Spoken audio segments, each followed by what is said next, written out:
जो कि है सेमी सॉलिड डोसेज फॉर्म। आज हम डिस्कस करेंगे सेमी सॉलिड डोसेज फॉर्म के बारे में। सो चलिए स्टार्ट करते हैं। सबसे पहले डेफिनेशन देखते हैं सेमी डोसेज फॉर्म की। सो डेफिनेशन में दिया है semi solid dosage form are dermatological preparation intended to apply externally on the skin to produce local or systemic effect. Example ointment, देखिए एग्जाम्पल में दिया हुआ है ointment, cream, gels and paste। देखा आपने घर में देखा होगा, आप यूज करते हैं कोल्ड क्रीम, वैनिशिंग क्रीम, वो सब किस में आती है? सेमी सॉलिड प्रिपरेशन में आती है। और ये देखिए यहाँ पे देखिए डर्मेटोलॉजिकल प्रिपरेशन है। डर्मेटोलॉजिकल प्रिपरेशन ऐसी प्रिपरेशन जो कि कहाँ स्किन पे अप्लाई किया जाए, स्किन के ऊपर अप्लाई किया जाए, वो प्रिपरेशन कहलाती है आपकी डर्मेटोलॉजिकल प्रिपरेशन। ठीक है, उसके बाद अगर मैं बात करूं ये क्या होता है? एक्सटर्नली यूज्ड प्रिपरेशन है।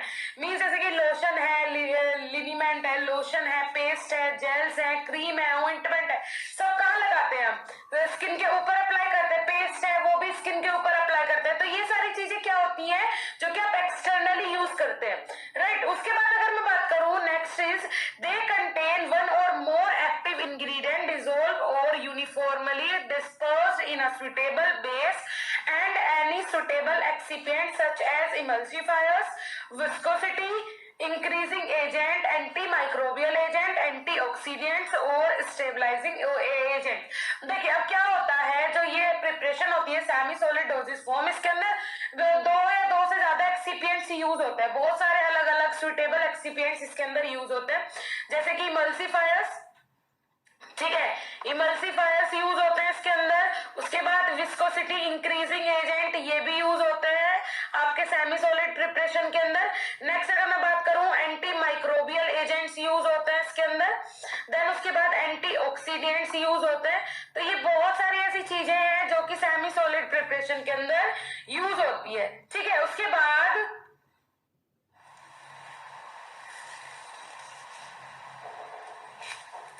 Next one is vehicle. अब देखिए मेन थिंग ये होती है कि व्हीकल पता होना चाहिए कि व्हीकल क्या होता है। जैसे कि आप सेमी सॉलिड डोसेज फॉर्म का प्रिपरेशन कर रहे हैं, ठीक है, उसमें आपने दो चीज लिया, मान के चलिए आप वैनिशिंग क्रीम बना रहे हैं, वैनिशिंग क्रीम में हमने वाटर लिया, उसके बाद जो अदर एक्सिपिएंट्स है वो लिया, ठीक है। तो व्हीकल क्या है? वो प्रिपरेशन जो हम अदर एक्सिपिएंट्स हैं, वो सारी चीजें वो किसके अंदर डाल रहे हैं? वाटर के अंदर डाल रहे हैं। तो इसमें व्हीकल क्या हुआ? व्हीकल हुआ आपका वाटर, ठीक है, vehicle is equal to water. तो ये होता है व्हीकल, मींस जिस चीज की हेल्प लेके आप कोई प्रिपरेशन बना रहे हैं, जो उसमें मेन थिंग है वो होता है vehicle. Effect of vehicle, the vehicle may enhance the penetration of drug in one or more of the following veg.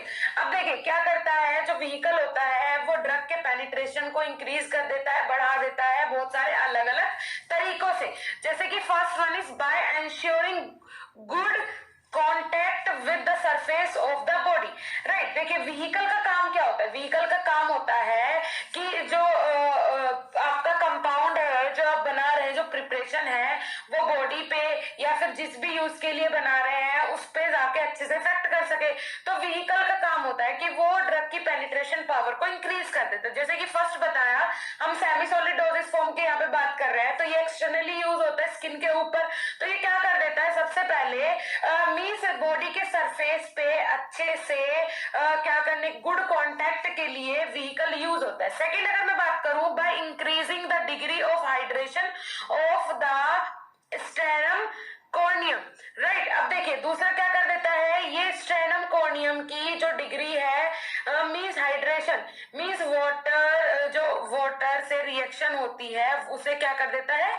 Increase कर देता है, राइट। उसके बाद अगर नेक्स्ट में बात करूं यहाँ पे, by penetrating the epidermis, right. ये इतनी मींस जो आप प्रिपरेशन बना रहे हैं सेमी सॉलिड डोसेज फॉर्म, उसमें ऐसा जो बोल सकते हैं व्हीकल एक ऐसा रोल प्ले कर करता है जिससे कि जो आपकी प्रिपरेशन है वो पेनिट्रेट कर सके, किससे, एपिडर्मिस। एपिडर्मिस और डर्मिस स्किन की दो लेयर होती है, तो ये क्या कर सके, स्किन की एपिडर्मिस लेयर से क्या कर सके, कांटेक्ट कर सके, राइट। उसके बाद अगर मैं बात करूं, next one is D point, by directly altering the permeability of the skin.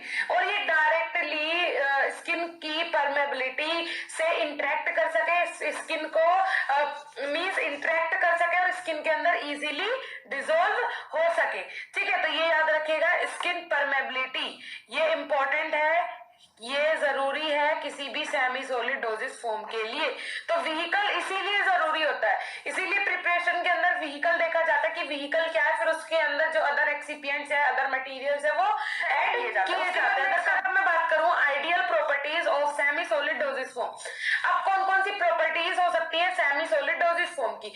First हम बात करेंगे फिजिकल प्रॉपर्टी के बारे में। ए पॉइंट है, they should have smooth texture, जो इनका टेक्सचर होता है वो बहुत ही ज्यादा स्मूथ होता है, सॉफ्ट होता है। B point is they should be elegant in appearance, जो सेमी सॉलिड डोजेस फॉर्म होते हैं वो दिखने में कैसे रहते हैं, एलिगेंट रहते हैं, बहुत ज्यादा बोल सकते हैं कैसे रहते हैं, बहुत ज्यादा सॉफ्ट रहते हैं, ठीक है। उसके बाद अगर मैं बात करूं C point, they should be non dehydrating, right. इनकी जो ये प्रिपरेशन जो होती है वो कैसी होती है, नॉन डिहाइड्रेटिंग। नेक्स्ट अगर मैं बात करूं, दे should be non gritty in nature. ये कैसे होते हैं, ग्रीटी नहीं होते, ग्रीटी मतलब एकदम से बिगड़ने वाले या फिर खराब हो जाने वाले, ऐसा नेचर इनका नहीं रहता है। उसके बाद फिफ्थ पॉइंट अगर मैं बात करूं, semi solid dosage form possess non greasy and non staining property, right. जो सेमी सॉलिड डोजेस फॉर्म होते हैं ये नॉन ग्रेसी प्रॉपर्टी भी रखते हैं और नॉन स्टेनिंग प्रॉपर्टी भी रखते हैं, ठीक है। उसके बाद अगर एफ पॉइंट में बात करूं, they are non hygroscopic in nature. इनका नेचर कैसा होता है, नॉन हाइड्रोस्कोपिक नेचर के ये होते हैं। हम बात करेंगे जैसे कि यहाँ पे दिया हुआ है आपका elegant. So what is the elegant nature. Elegant का मतलब होता है आपका बोल सकते हैं सुंदर, बहुत अच्छा देखने में जो लगेगी वो प्रिपरेशन बहुत सुंदर होगी। जैसे कि आप क्रीम्स वगैरह देखते हैं, शॉप पे जाते हैं तो वहां पे जो आप एलिगेंट देखते हैं, सबसे पहले देखते हैं कि इसका टेक्सचर कैसा है, फिर वो दिखने में कैसी है। फिर उसके बाद दूसरा अगर मैं बात करूं, नॉन हाइड्रेटिंग मीन्स ऐसा सब्सटेंस, जैसे कि आप क्रीम क्यों यूज करते हैं, क्रीम यूज क्यों करते हैं आप, जिससे कि वो आपकी स्किन को स्मूथ बना सके और उसे मॉइस्चर प्रदान कर सके। Next one is non gritty. Non gritty का मतलब होता है, जैसे कि आपने देखा होगा कभी जो प्रिपरेशन रहती है जिसमें बहुत ज्यादा बोल सकते हैं क्या रहता है उसमें, ये कंकर पत्थर रेतीला लगता है, वो नहीं होगा, बिल्कुल सॉफ्ट होगा, राइट। उसके बाद semi solid dosage form is non staining और नॉन ग्रेसी। इनका मीनिंग क्या होता है, नॉन स्टेनिंग मतलब ऐसा उसे लगाने के बाद वो शरीर पे आपकी स्किन पे कोई दाग धब्बा नहीं छोड़ेगी। उसके बाद नॉन हाइग्रोस्कोपिक। हाइग्रोस्कोपिक का मतलब होता है मेनली आपका, जैसे कि मेनली वही कि द्रव प्रदान करेगी आपकी बॉडी को, जो भी है मतलब मॉइस्चर प्रदान करेगी आपकी बॉडी को, ये प्रिपरेशन होती है, ठीक है। उसके बाद नेक्स्ट वन अगर मैं आपकी फिजियोलॉजिकल प्रॉपर्टीज। अब फिजियोलॉजिकल प्रॉपर्टीज कौन कौन सी होती है, मेनली देखिए, दे शुड बी नॉन इरिटेटिंग। जो ये प्रिपरेशन होती है सेमी सॉलिड डोजेस फॉर्म, ये नॉन इरिटेटिंग होती है, इरिटेशन कॉज नहीं करती है, राइट। उसके बाद नेक्स्ट अगर मैं बात करूं, skin functioning, they should not alter skin functioning, right. ये क्या होती है, स्किन फंक्शनिंग पे भी कोई इफेक्ट कॉज नहीं करती, जैसे कि आपने लगाया और स्किन के कोई और फंक्शन काम ना करे, ऐसा नहीं होता है। थर्ड अगर मैं बात करूं, फर्स्ट पॉइंट हमने देख लिया, ओके, सेकंड हमने देख लिया, थर्ड की अगर मैं बात करूं, दे should be easily miscible with skin secretion, right. ये इजीली जब आप स्किन पे अप्लाई करते हैं कोई भी जो क्रीम है वो इजीली आपकी स्किन में अब्सॉर्ब हो जाती है, स्किन के जो सीक्रेशंस है उनके साथ इजीली अब्सॉर्ब हो जाती है। ऐसा तो नहीं है कि आपको कुछ करना पड़ता है और वो अलग से दिखाई देती है, वो इजीली स्किन में अब्सॉर्ब हो जाती है, ठीक है। उसके बाद डी पॉइंट अगर मैं बात करूं, सो ये दिया हुआ है, they should have low sensation effect. जो सेंसेशन इफेक्ट होता है, जो सेंसिटिविटी होती है वो क्या होता है, बहुत कम होता है। जैसे आपने लगाया तो कोई ज्यादा सेंसेशन नहीं करेगी, इजीली बॉडी में एब्जॉर्ब हो जाएगी। उसके बाद अगर नेक्स्ट में बात करूं एप्लीकेशन प्रॉपर्टीज। एप्लीकेशन प्रॉपर्टीज क्या होती है, a point is they should be easily applicable with efficient drug release, right. ये इजीली जो एप्लीकेबल है आपकी बॉडी पे अप्लाई कर सकते हैं, ऐसा नहीं है आपको कुछ अलग से टेक्निक यूज करनी पड़ेगी, इजीली आप ये प्रिपरेशन को अपनी स्किन पे अप्लाई कर लेते हैं। जरूरी नहीं है मैं क्रीम की बात करूं, सेमी सॉलिड डोजेज फॉर्म में आपका ऑइंटमेंट आ जाता है। आपका जैसे कि ऑइंटमेंट मतलब जैसे आपको कभी चोट वगैरह लगी होती है तो आप लगाते हैं ना बिटाडीन का जो वो ऑइंटमेंट होता है, मल्लम होता है, ठीक है। तो इस टाइप की प्रिपरेशन भी आपकी आती है सेमी सॉलिड डोजेज फॉर्म में, ठीक है। तो ये क्या होता है, यहाँ पे they should be easily applicable with efficient drug release, right, easily आप इसे अप्लाई कर सकते हैं। Second point is they should possess high aqueous washability, right, easily आप इसे लगाने के बाद आप इसे इजीली वॉश भी कर सकते हैं अगर आप इसे वॉश करना चाहते हैं। तो मैं बात करूं classification of semi solid dosage form, जो सेमी सॉलिड डोजेज फॉर्म है उसे कितने पार्ट में क्लासिफाई किया गया है। So first one is ointment में क्लासिफाई किया गया है। Second one is cream. ये देखिए ये क्लासिफिकेशन इंपॉर्टेंट होता है, अगर आपसे सेमी सॉलिड डोजेज फॉर्म पूछा जाए तो नॉर्मली आप सेमी सॉलिड डोजेज फॉर्म के लिए बता सकते हैं जो मैंने डेफिनेशन बताया, आगे का पार्ट अगर आप लिखना चाहते हैं, अदरवाइज आप क्लासिफिकेशन जरूर लिखिएगा क्योंकि आप खुद भी यूज करते हैं ऑइंटमेंट लोशन जो घर में होता है। अगर आपको नहीं बन रहा है तो आप इसे अपने दिमाग में सोच के भी लिख सकते हैं। नेक्स्ट क्रीम की बात करो, क्रीम भी सब यूज करते हैं। पेस्ट की बात करूं, पेस्ट भी डेली सब यूज करते हैं। जेल की बात करूं, जेल भी मोस्टली लोग यूज करते हैं। ओके, पॉलीटाइसेस या फिर प्लास्टर्स, चलो ये यूज नहीं करते हैं, लेकिन अगर आप एग्जाम्पल में 4 टॉपिक भी डिफाइन कर देंगे तो आपको फुल मार्क्स मिलेंगे, राइट। अगर मैं बात करूं जैसे कि ऑइंटमेंट क्या होता है, ointment are semi solid preparation meant for external application to the skin और म्यूकस मेम्ब्रेन, राइट। ऑइंटमेंट एक सेमी सॉलिड डोजेज फॉर्म है, ठीक है, जिसे घर में नॉर्मली आप मल्लम भी बोलते हैं। ओके, ये एक्सटर्नली अप्लाई किया जाता है स्किन पे, जो कि स्किन और म्यूकस मेम्ब्रेन दोनों पे ये एक्सटर्नली अप्लाई किया जाता है। नेक्स्ट अगर मैं बात करूं, they usually contain a medicament और मेडिकामेंट्स डिसॉल्व सस्पेंडेड और emulsified in the paste, right. इसके अंदर जो मेडिकामेंट होता है मींस जैसे जो ऑइंटमेंट की प्रिपरेशन होती है किसके साथ मिला के बनाई जाती है, या तो आपके इमल्सन के साथ या फिर सस्पेंशन के साथ, इसमें मेडिकामेंट यूज किया जाता है और इसे प्रिपरेशन का नाम दिया जाता है जो क्या होता है, सेमी सॉलिड डोजेज फॉर्म। उसके बाद अगर मैं बात करूं second one is cream. So cream में देखिए, cream are viscous emulsions of semi-solid consistency intended for application to the skin or mucous membrane and oil in water type and water in oil type, right। अब देखिए creams जो है, creams या तो 2 type की cream होती हैं, oil in water and water in oil. अब मैं आपको बता दूं जो ऑयल इन वाटर होता है ये होती है आपकी, बोल सकते हैं vanishing cream, and water in oil type की जो क्रीम होती है ये होती है आपकी कोल्ड क्रीम, जो कि आप सर्दियों में यूज करते हैं, ठीक है। तो ये भी किससे, इमल्सन से, जो इसकी इमल्सन की कंसिस्टेंसी है उसे इंक्रीज करके, उसे बढ़ा के और इसे बनाया जाता है सेमी सॉलिड डोजेज फॉर्म में, इसे कन्वर्ट किया जाता है, ठीक है। उसके बाद अगर मैं बात करूं पेस्ट की, तो पेस्ट क्या होता है, पेस्ट भी आप नॉर्मली घर में डेली यूज करते हैं।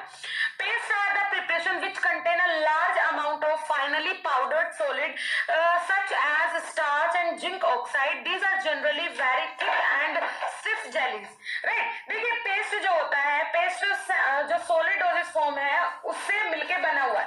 तो सॉलिड डोजेज फॉर्म जैसे कि हो सकता है आपका पाउडर की मैं बात कर रही हूँ, कौन कौन से पाउडर से मिलके बन सकता है, स्टार्च से, जिंक ऑक्साइड से। एग्जाम्पल ये है कि इन जो ये सॉलिड डोजेज फॉर्म है इन्हें पाउडर फॉर्म में कन्वर्ट करने के बाद ये पाउडर फॉर्म में जो सॉलिड डोजेज फॉर्म है उससे आपका बनाया जाता है पेस्ट, ठीक है, उसे सेमी सॉलिड डोजेज फॉर्म में कन्वर्ट किया जाता है। कैसे, these are generally very thick and stiff jellies. ये नॉर्मली क्या होते हैं, ये बहुत ज्यादा थिक होता है, जो पेस्ट आपने देखा है थिक होता है बहुत ज्यादा, और उसके बाद ये कैसा, कभी कभी जेलीज टाइप में भी होता है। जैसे कि आप नॉर्मली टूथपेस्ट यूज करते हैं घर में, तो वो अलग अलग ब्रांड का, कोई ब्रांड ऐसी भी है जिसमें रेड रेड जेली टाइप का निकलता है, कोई ऐसी है कि इसमें बहुत ज्यादा थिक निकलता है। तो ये डिपेंड करता है आपकी प्रिपरेशन पे।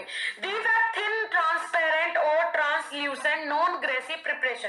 देखिए ट्रांसपेरेंट प्रिपरेशन भी होती है, ट्रांसल्यूसेंट प्रिपरेशन भी होती है, नॉन ग्रेसी प्रिपरेशन होती है paste. They are similar to mucilage because they are prepared by using gums but they differ from mucilage in having jelly like consistency. Right, होती है उसे बोलते हैं म्यूसिलेज। उसके बाद अगर नेक्स्ट में बात करूं, नेक्स्ट वन इज जेल्स। अब देखिए जेल्स क्या होता है, ये भी सेमी सॉलिड प्रिपरेशन के अंदर आती है। These are jelly like semi solid depression of drug mean to be applied on the skin suppositories. These are meant for insertion into the body cavities other than mouth. They may be inserted in the rectum, vagina or urethra. Right, अगर मैं बात करूं gels की तो gels के अंदर आ जाते हैं जैसे कि सपोजिटोरीज है। सपोजिटोरीज सेमी सॉलिड डोजेज फॉर्म होती है और सपोजिटोरीज जो होती हैं वो माउथ के थ्रू इंजेक्ट नहीं की जाती है बॉडी में। ठीक है, मेन थिंग ये याद रखिएगा, माउथ के थ्रू इंजेक्ट नहीं की जाती है। ये मेनली होती है आपके जो एक्सटर्नल पार्ट्स होते हैं, मीन्स जो प्राइवेट पार्ट्स होते हैं उनके थ्रू इंजेक्ट किया जाता है, जैसे कि रेक्टम में इंसर्ट किया जाएगा इन्हें।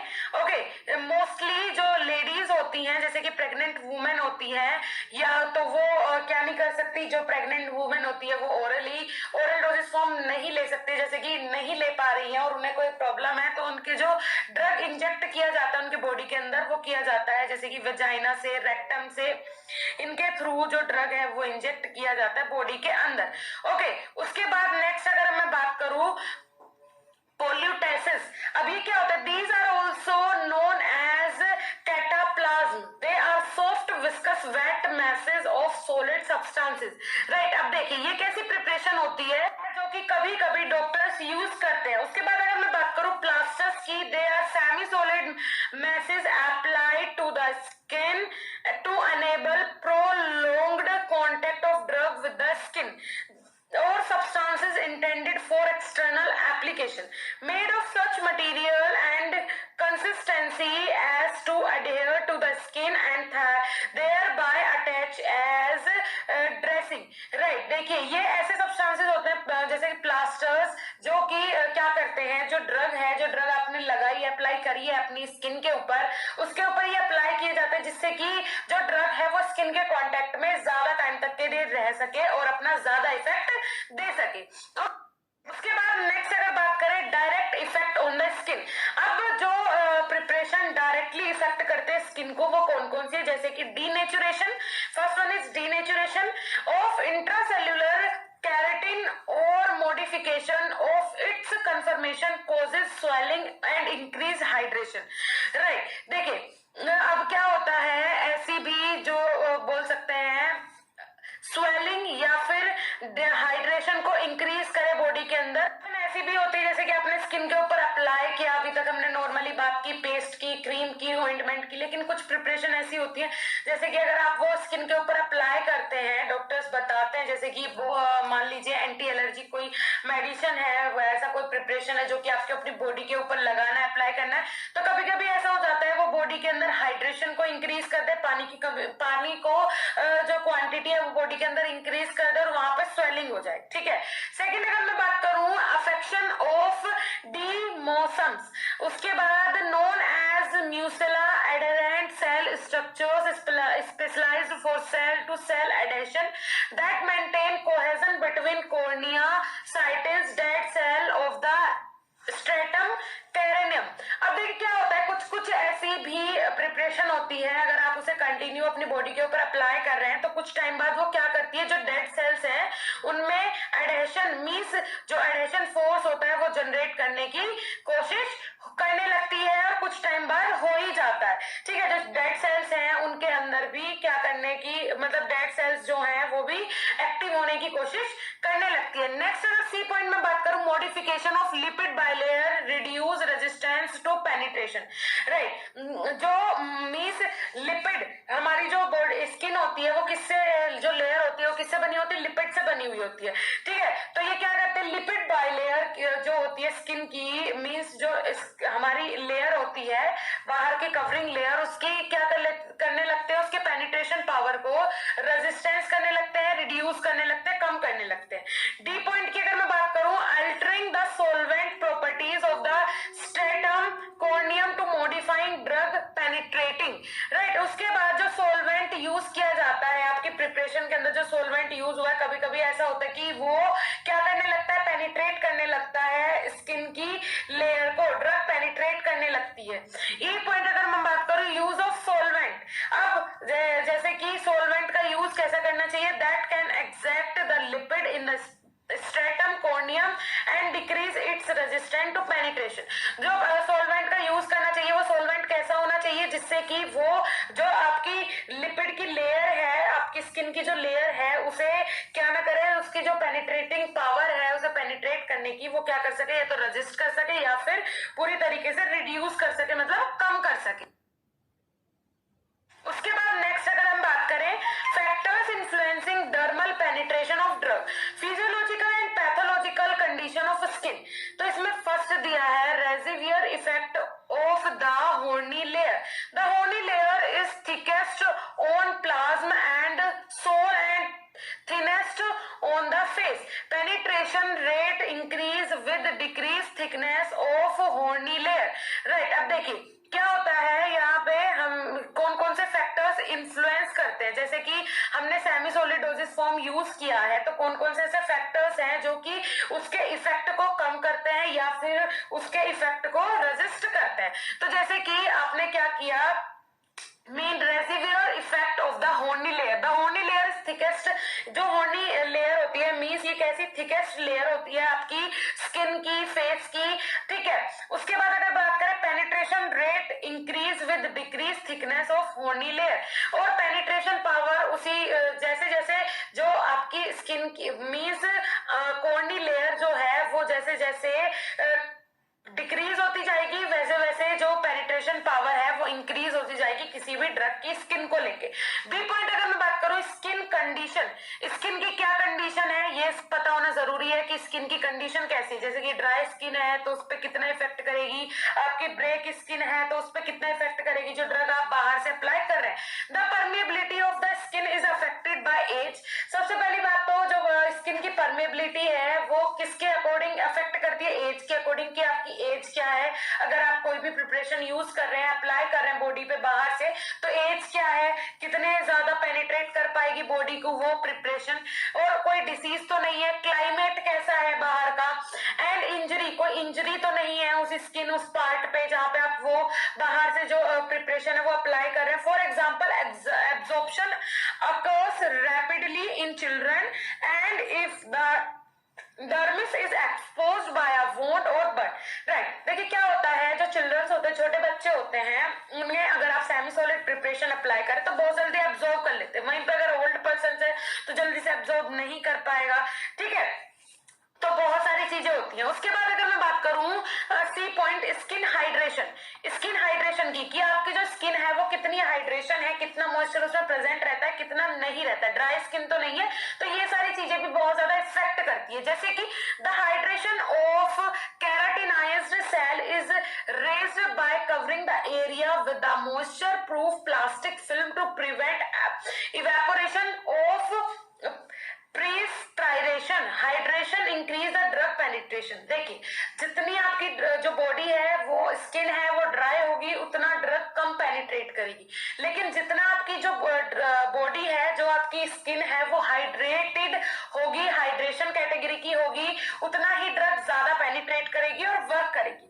उसके बाद बात करें, D point is skin age. The young skin is more permeable than older. जो यंग स्किन होती है वो ज्यादा परमेबल होती है ओल्डर स्किन से, ठीक है। जैसे कि जो आपके ओल्ड पर्सन हैं उन्हें अगर आप कोई कोई भी प्रिपरेशन लगाते हैं तो वो जल्दी इफेक्ट नहीं करती, क्योंकि स्किन की जो सेल्स हैं वो क्या हो गई, डेड हो गई हैं।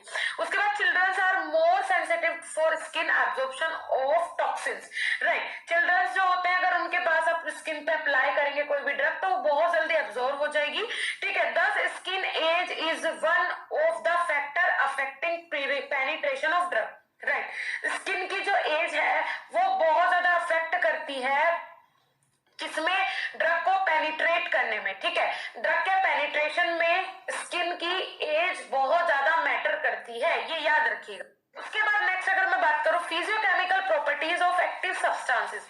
अब फिजियोलॉजिकल प्रॉपर्टीज कौन सी हो सकती हैं एक्टिव सब्सटेंसेस की, ठीक है।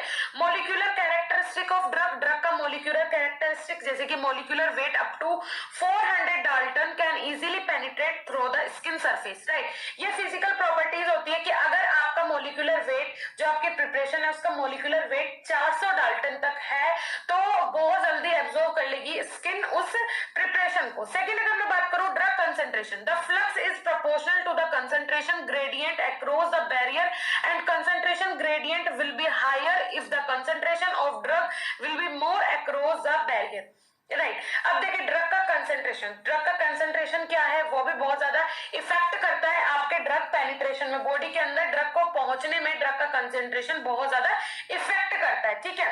उसके बाद सी पॉइंट अगर मैं बात करूं सोल्यूबिलिटी एंड पार्टीशन कोफिशिएंट। अब ड्रग की सोल्यूबिलिटी क्या है और पार्टीशन कोफिशिएंट क्या है ड्रग का। पार्टीशन कोफिशिएंट की मैं बात करूं कि कितना परसेंट उस ड्रग के अंदर, उस प्रिपरेशन के अंदर आपका ऑयल प्रेजेंट है, कितना परसेंट उसके अंदर वाटर प्रेजेंट है, ये होता है पार्टीशन कोफिशिएंट। सोल्यूबिलिटी मींस उसकी सोल्यूबिलिटी क्या है ड्रग की, जो आपका प्रिपरेशन है वो किस नेचर में ज्यादा सोल्यूबल होता है, ये बहुत इफेक्ट करता है।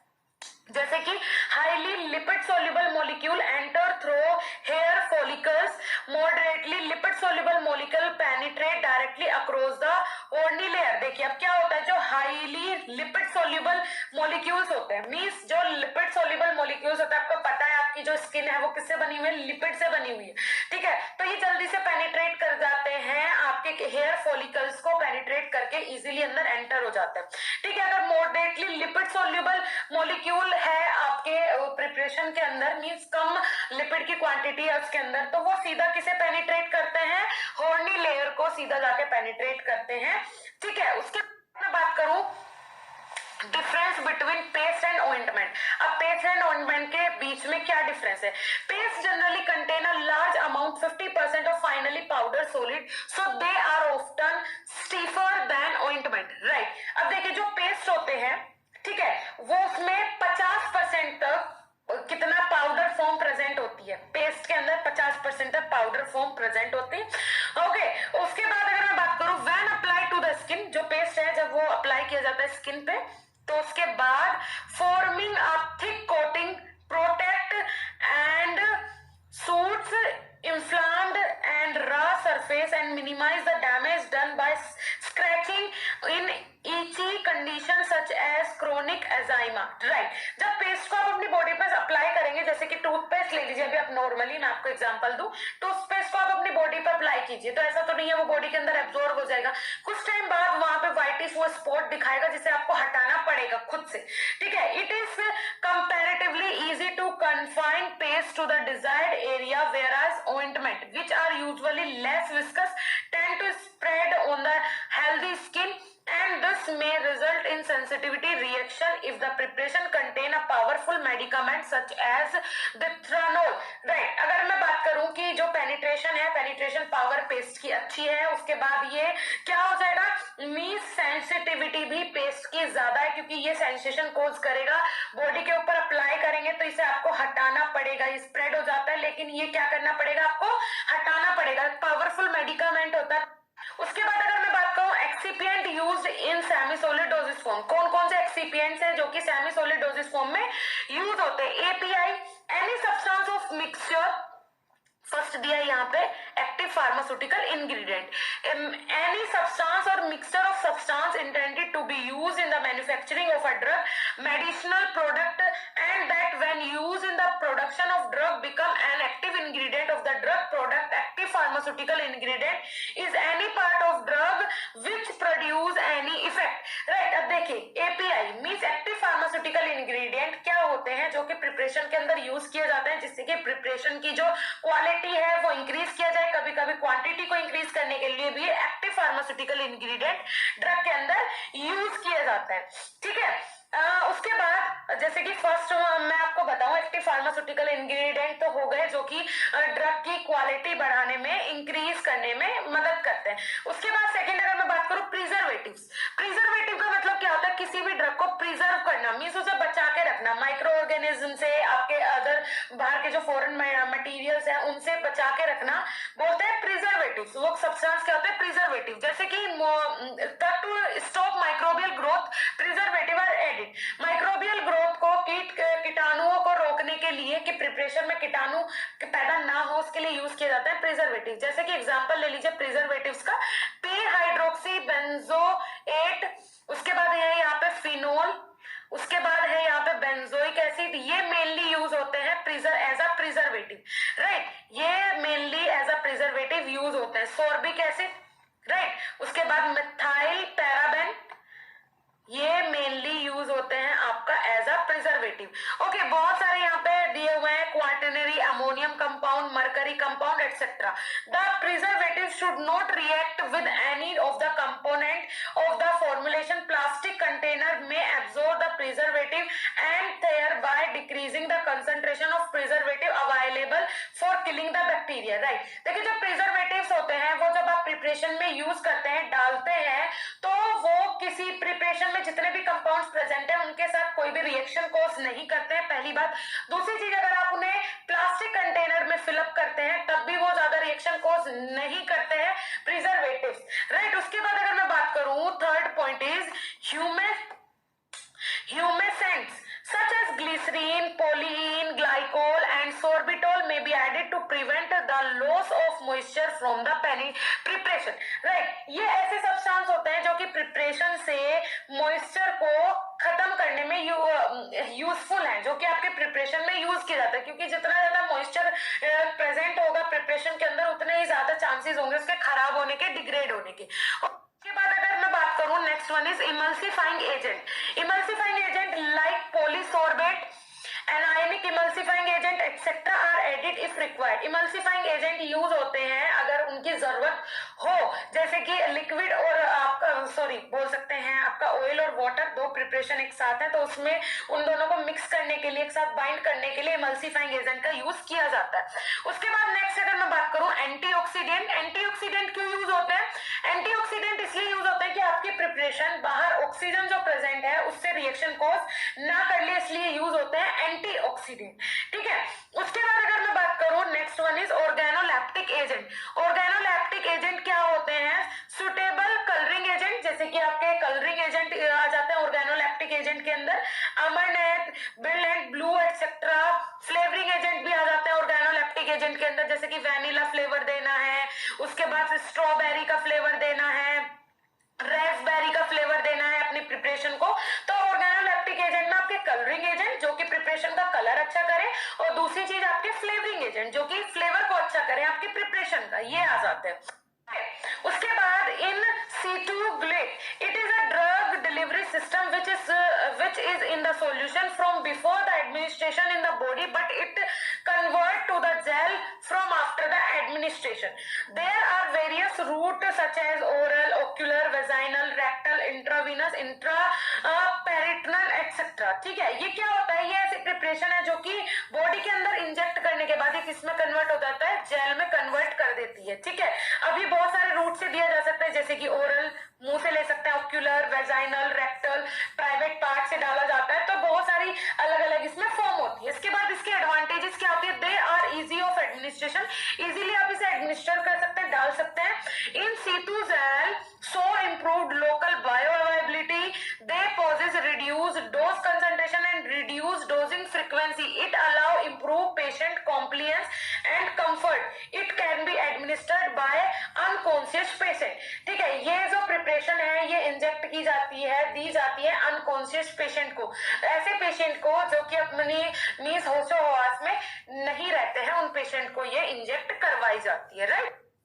Release in a sustain and control manner, जो ये ड्रग है ये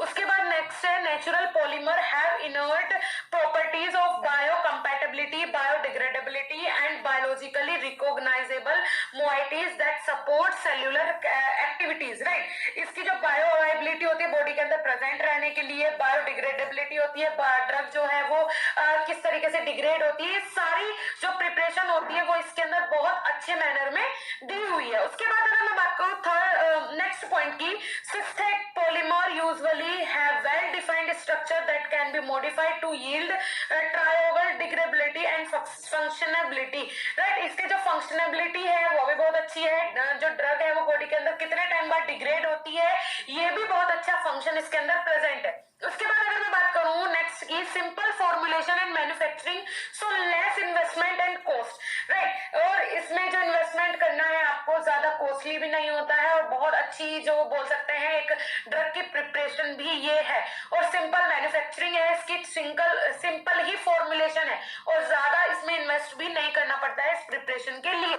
of in situ xylem system, the major importance in the possibilities of administrating accurate and reproducible quantities compared to already formed gel। देखिए अगर compare करें पहले से जो प्रिपेयर जेल होते हैं और आपके बोले सीतू जेलिंग सिस्टम की, तो ये ज्यादा बेटर होता है। उसके बाद next one is in situ forming polymeric delivery system such as ease of administration and reduce frequency of administration, improved patient compliance and comfort। Patient के कॉम्प्लियंस के लिए, पेशेंट के कंफर्ट के लिए ये मेथड बहुत ज्यादा यूज होता है, बहुत ज्यादा अच्छा भी है। पेशेंट के कंफर्ट को इंक्रीज कर देता है, पेशेंट इजीली से इंजेक्ट करवा लेता है, ठीक है। तो ये प्रॉपर्टीज होती है इसके अंदर।